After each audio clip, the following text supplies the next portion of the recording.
Group of lawmakers working to pass a new law that would change how dog attacks are handled here in the state of Ohio. Now at 3:19's Katie Tursick joins us, breaking down the impact for dog owners and dog wardens.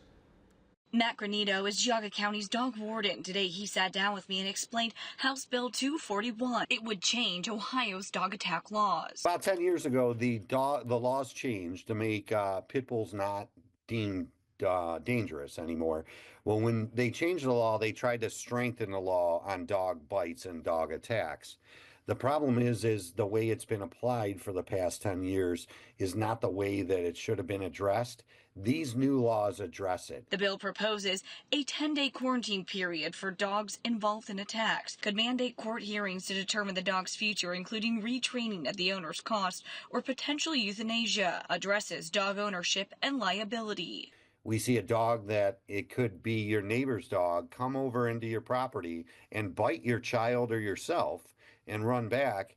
We can't deem or label that dog dangerous until that first bite, which means then that dog now is in your neighborhood and is going to stay there even after that bite.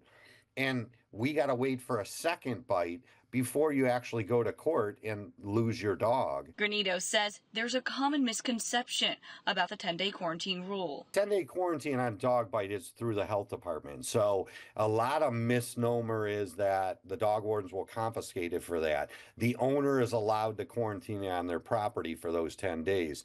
That won't be affected.